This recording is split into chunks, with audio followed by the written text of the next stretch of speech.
Muy buen día nuevamente, estimados estudiantes. Tal como realizábamos hace un momento una retroalimentación, hasta el momento nosotros hemos revisado los sistemas de responsabilidad y hemos visto que hay ciertos requisitos para que una persona pueda ser considerada responsable. Al principio veíamos y realizábamos la distinción entre sistemas de responsabilidad objetivos, sistemas de responsabilidad civil objetiva, en la cual no es necesaria la culpa del agente del daño. Veíamos también el sistema de responsabilidad civil subjetiva, en el cual es necesario probar, ¿no? Probar la culpa del agente del daño al momento de cometer el mismo. Se hace entonces un análisis, una valoración de su conducta, ¿verdad? Y veíamos también el sistema de responsabilidad penal, que tenía varios, ¿cómo diríamos? Tendría cierto carácter moral e implicaría más una sanción, a diferencia de los sistemas de responsabilidad civil, que se caracterizan por buscar la reparación del daño. Hemos visto que hemos ingresado a analizar los sistemas de responsabilidad civil y veíamos que hay requisitos, ¿no? Y estos siempre los vamos recordando. En primer lugar, tiene que haber una acción u omisión que va a ser humana, un hecho humano tiene que existir, ¿no? Y ese hecho tiene que generar un daño. El daño que es el menoscabo patrimonial o extrapatrimonial que se va a generar. Además de ese daño, el daño tiene que ser antijurídico, lo que nosotros revisábamos hace un momento, ¿no? ¿Hay ciertos daños que pueden considerarse justos? Claro que sí. Legítima defensa o ciertas actividades autorizadas por el ordenamiento jurídico. Entonces, para que haya responsabilidad, tenemos que tratarnos, al menos en el sistema de responsabilidad civil subjetiva, tiene que ser un daño totalmente injusto, ¿no? En la responsabilidad civil objetiva vamos a ver cuál es el criterio. Bueno, ya hemos visto también los criterios de atribución, ¿no? Entonces, en primer lugar, tiene que ser un hecho dañoso y antijurídico. En segundo lugar, o perdón, en cuarto lugar, tenemos que tratar ante una persona imputable, ¿no? La persona que va a ser responsable tiene que ser capaz de responder por sus actos, ¿verdad? Entonces, esto acontece según la ley desde los 10 años en materia civil. Además de esto, tiene que existir un nexo de causalidad y eso es sumamente trascendente y lo hemos estudiado, ¿no? Si es que una persona no es causante del hecho dañoso, al menos jurídicamente, como habíamos visto, no podrá ser responsable, no podrá responder por el hecho dañoso, ¿no? Entonces hemos revisado diferentes teorías y hemos visto que la teoría que más trascendencia ha tenido dentro del análisis del nexo de causalidad es la denominada teoría de la causa adecuada, ¿no? De la causa adecuada, que se refiere a criterios de normalidad. Y eso es muy importante para realizar el análisis de la responsabilidad. Hemos visto que el nexo de causalidad puede romperse por ciertos factores o ciertos factores que implican la ruptura del nexo causal, ¿no? Caso fortuito, fuerza mayor, hecho de un tercero y la imprudencia de la víctima. Finalmente, después de revisar todos estos elementos que tienen que concurrir para la existencia de la responsabilidad, hemos comenzado en nuestra anterior clase con el análisis de los factores de atribución. Y los factores de atribución, nosotros decíamos, son la razón suficiente para que una persona pueda llegar a ser responsable, ¿no? Eso es sumamente importante. Es el justificativo por el cual se le puede atribuir a alguien que sea responsable. Y nosotros veíamos en este sistema, en esto, digo, en esta temática, que los factores de atribución pueden ser de dos tipos, ¿no? Criterios o factores de atribución, también les llaman criterios de imputación algunos, ¿no? Los factores de atribución pueden ser subjetivos, el momento en que se analiza la culpa de la gente y la culpa de la gente va a ser la que determine la responsabilidad del mismo, ¿no? Y también tenemos criterios o factores de atribución objetivos, ¿no? Y hemos analizado que dentro de los criterios objetivos, dentro del factor de atribución objetivo, nosotros podemos encontrar al riesgo, ¿no? El riesgo, la actividad riesgosa. Si alguien ejerce una actividad riesgosa y en mérito a esa actividad riesgosa y a los riesgos posibles de la misma, genera un daño, Bueno, entonces tendrá que responder por aquel daño. Por otro lado, hemos visto que también se ha considerado como un factor objetivo la ventaja que uno pudiera llegar a tener de ciertas cosas o sobre ciertas, o respecto a ciertas personas, ¿verdad? Por ejemplo, el empleador terminaría siendo responsable por los hechos del empleado debido a que se beneficia con la actividad de este. O también en el caso de las cosas, ¿verdad? O de los animales. Nosotros somos responsables por las cosas en custodia y esto lo vamos a estudiar también en nuestra siguiente clase. Eh, no, en la subsiguiente clase todavía. Vamos a ver cómo nosotros somos responsables por las cosas que tenemos en custodia. Y eso no tiene justificativo en nuestra culpa. Eso es algo importante a tomar en consideración, ¿no?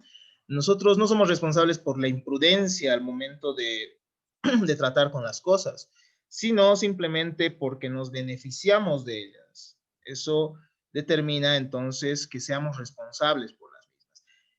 Entonces ya hemos podido analizar con algo de detalle estos tipos de responsabilidad, ¿no? Estos tipos de factores de atribución. Sin embargo, hay algunos otros reconocidos por la doctrina y que, bueno, en cierta medida sí podríamos llegar a identificarlos en nuestro Código Civil, pero no de manera clara, no de manera expresa. En nuestro Código Civil sí tiene factores de atribución subjetiva y objetiva y va hasta ahí, ¿no? Después hay ciertos análisis que habría que realizar ciertos estudios para ver si efectivamente son considerados estos como factores de atribución, estos que vamos a estudiar el día de hoy. Recordando entonces lo avanzado hasta el día de hoy, cuando la atribución de la consecuencia del hecho dañoso no está referida a la culpa, o sea, no es imputable moralmente al sujeto autor del hecho, el factor de responsabilidad es objetivo, ya que prescinde de la persona, ¿no?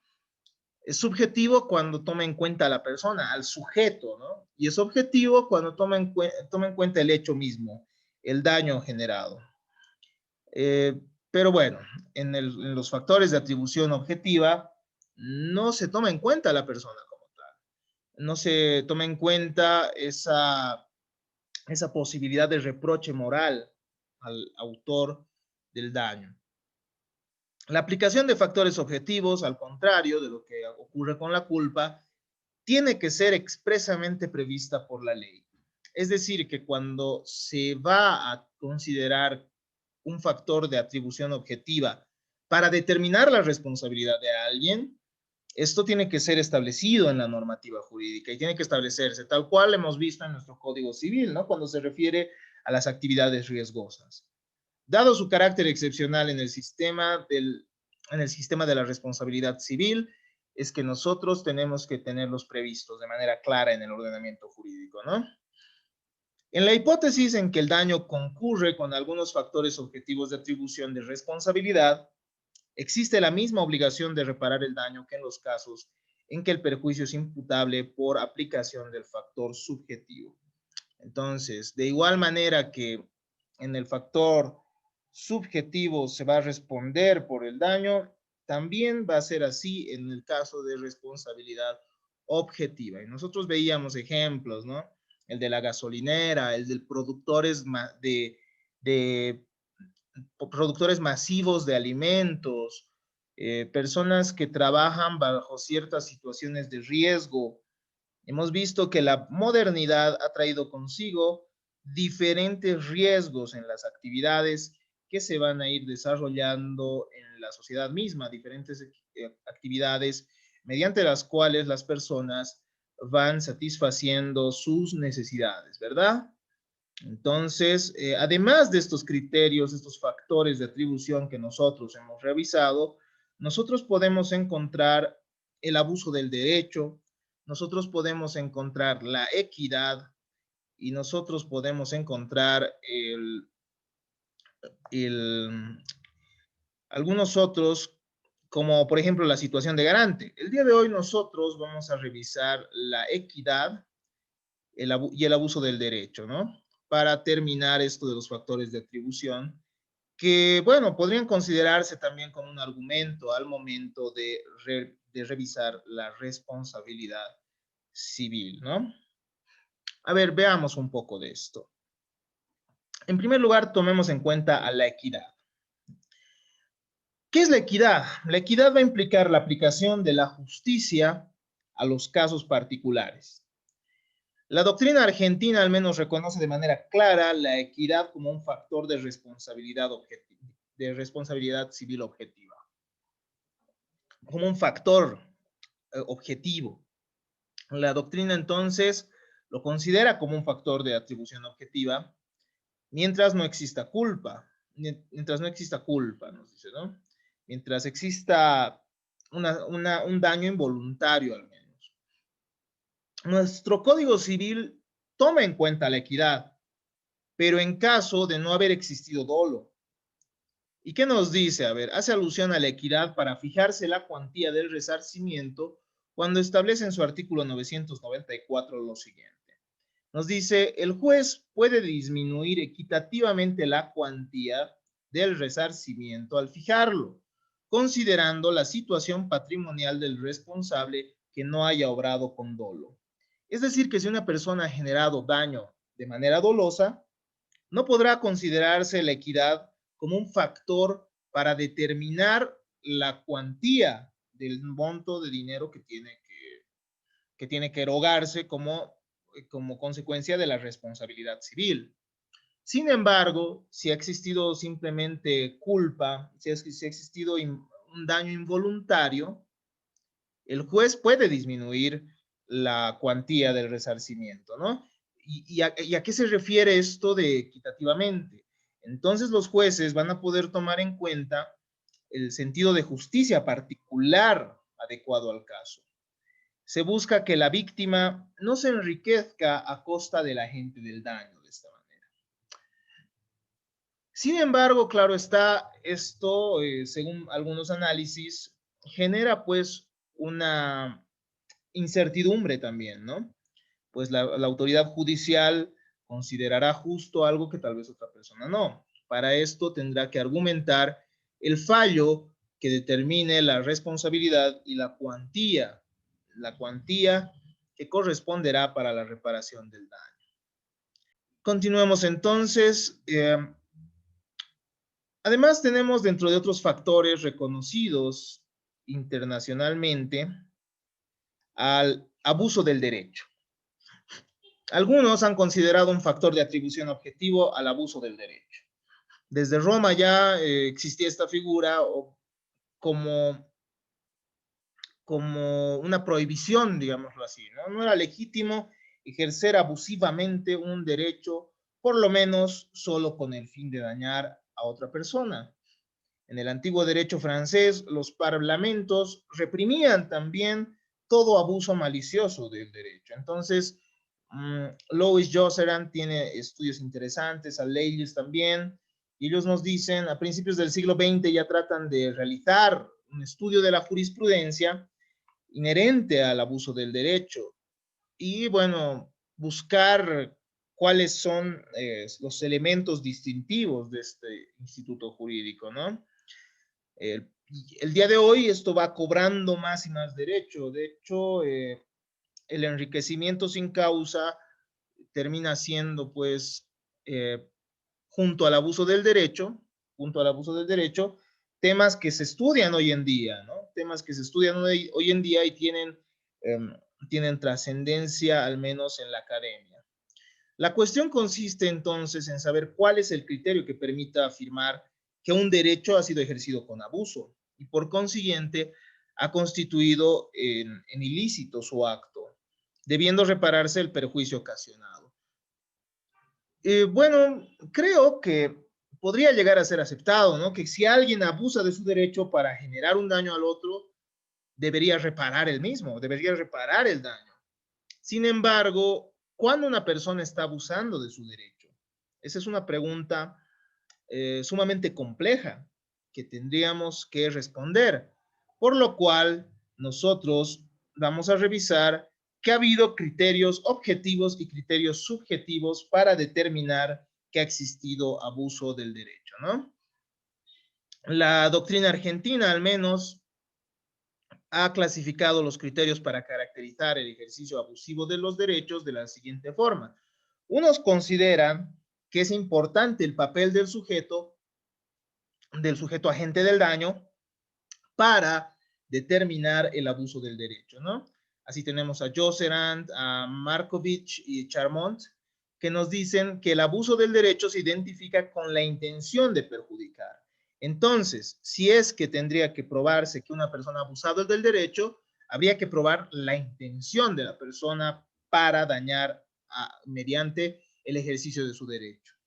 Colin Capitant inicialmente, Sordant, Masod, Salvat, nos dicen que el abuso del derecho consiste en el ejercicio del derecho con culpa del titular.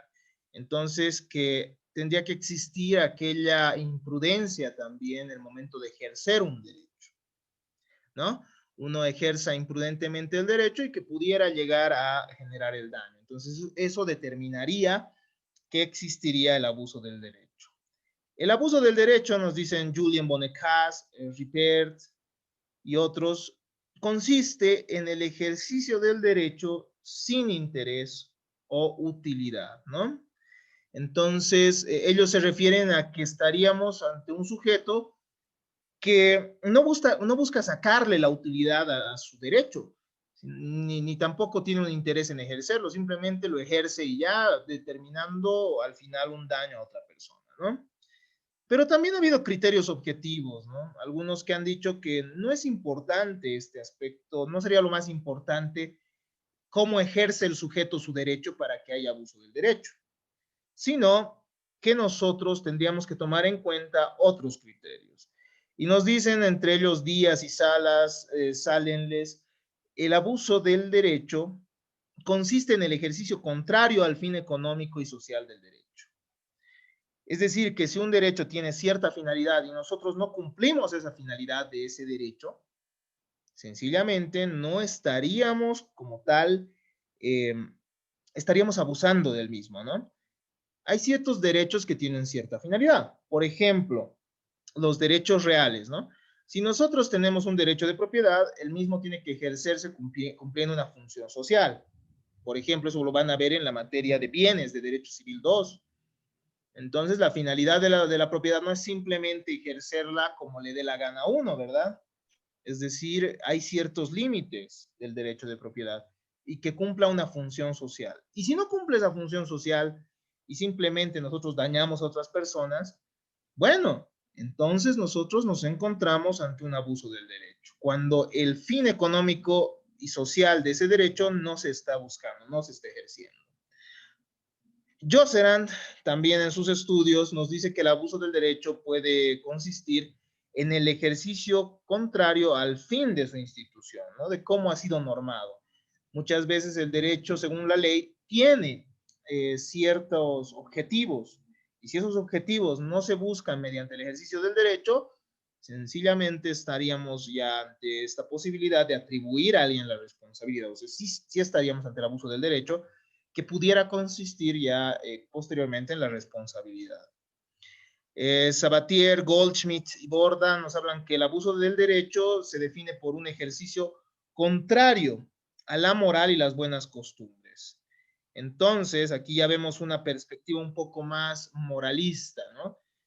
A esto que, por ejemplo, los just positivistas dicen no siempre el derecho va a estar ligado a la moral, ¿no? Entonces, sin embargo, hay autores que toman muy en cuenta la moral, al menos en institutos de derecho civil, ¿no? En ciertas figuras jurídicas de carácter civil. Y Borda, como les decía, Goldschmidt, manifiestan que lo que va a determinar que una persona esté abusando del derecho es que lo esté ejerciendo de manera contraria a la moral, es decir, a lo que una sociedad podría considerar como bueno, ¿no? Al final, hay también ciertos criterios ya más eclécticos y se plantea que se tiene que considerar tanto la intención del sujeto como el derecho mismo, es decir, como el hecho de que una persona no ejerza la finalidad del derecho, la finalidad, lo que busca el derecho. Y es que al final si se nos concede, por ejemplo, la facultad a todos nosotros de celebrar contratos, es con la finalidad de satisfacer necesidades mientras no se rompa la ley, el orden público y las buenas costumbres, por ejemplo, ¿no? Hay un límite de nuestros derechos, hay un fin que tienen nuestros derechos, y si se contrarían esos fines del derecho, ya estamos ante un abuso del derecho, y esto podría llegar a determinar la responsabilidad civil. Sin embargo, si nosotros revisamos el artículo 107 de nuestro Código Civil, eh, que es comentado por Carlos Morales Guillén, él mismo establece lo siguiente: habla del abuso del derecho, ojo, pero no en el sentido en el que estamos estudiándolo nosotros como un criterio de responsabilidad, al menos según Carlos Morales Guillén. A ver, ¿qué nos dice? El artículo 107 del Código Civil Boliviano establece que el propietario no puede realizar actos con el único propósito de perjudicar o de ocasionar molestias a otros. Y en general, no le está permitido ejercer su derecho en forma contraria al fin económico y social en vista al cual se ha conferido el derecho. Según Carlos Morales Guillén, esto simplemente sería una limitación del derecho de propiedad, que esto que acabamos de estudiar. Es decir, no sería un factor de responsabilidad como tal. Sin embargo, si nosotros hacemos un análisis sistemático de todo lo que hemos avanzado, si nosotros hemos avanzado en un primer momento que la responsabilidad tiene que referirse a un hecho humano, ¿se acuerdan? Tiene que ser un hecho, que va a ser una acción o una omisión, ¿no ven? Una persona, una persona entonces puede generar daños por omisión también. Y va a ser responsable por omisión cuando hay una regla explícita de cómo debe comportarse, ¿no? Y aquí dice que una persona no puede realizar actos con el único propósito de perjudicar a otros. Entonces, si lo hace, eh, terminaría generando daños. A ver, y no le está permitido ejercer su derecho en forma contraria al fin económico o social en vista al cual se ha conferido el derecho. Entonces, se establecen pues ciertas reglas respecto a cómo debe obrar esa persona. Y yo creo que este criterio del artículo 107 nos permite delimitar la omisión, es decir, hasta qué punto una persona puede dejar de actuar respecto de su propiedad. Es decir, si esta persona tiene derecho propietario y además tiene ciertas obligaciones inherentes a él, ¿no? Tiene que cuidar el bien, tiene que resguardar, qué sé yo, que el mismo esté estable para no generar daños a otros, o sea, si es que hablamos de un bien inmueble, por ejemplo, ¿no?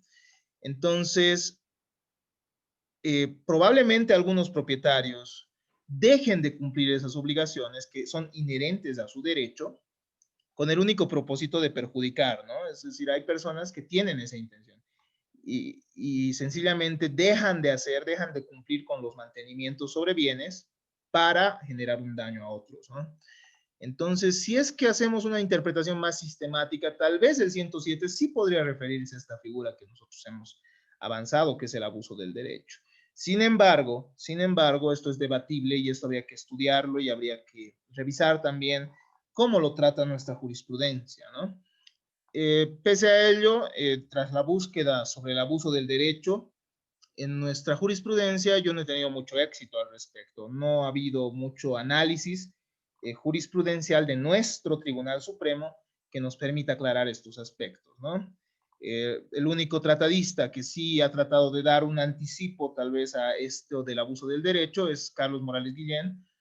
O bueno, probablemente haya habido más tratadistas, pero esto sí desde la doctrina, ¿no? No desde la jurisprudencia. No he visto mucho desde la jurisprudencia que se pueda estudiar tan a fondo. Carlos Morales Guillén nos dice, simplemente esto dice hasta qué punto puede ejercer alguien el derecho propietario, pero no está diciendo que alguien sea responsable por ese abuso del derecho. Ojo, entonces en nuestro Código Civil todavía, creo yo, y considerando la autoridad del autor que todavía es trascendente, Carlos Morales Guillén es un referente, al menos hasta el día de hoy continúa siéndolo respecto al derecho civil. Todavía los más importantes y los factores de atribución reconocidos de manera clara en nuestro Código Civil son el factor subjetivo, en primer lugar, de la culpa y del dolo, y los factores y el factor objetivo del riesgo y alguna vez del beneficio respecto a las cosas, ¿no? Y respecto a ciertas personas. Entonces, el abuso del derecho es un instituto que merece estudio. De igual manera, la equidad como factor de atribución tiene que analizarse y son temas que les corresponderá a ustedes analizar, ¿no? Y estudiar si efectivamente pueden considerarse en nuestro ordenamiento jurídico en algún momento como factores de atribución. Esto estudiando, reitero, las interpretaciones de los tribunales y también pudiendo revisar a los tratadistas bolivianos que han podido revisar este tema, ¿no? Hasta aquí entonces nuestra clase del día de hoy. Espero que se haya comprendido esto y espero, y bueno, si tienen dudas, hablemos un momento al respecto, ¿no? No sé qué les parece, qué opiniones tienen. Entonces pasemos a esa etapa. Muchas gracias a todos.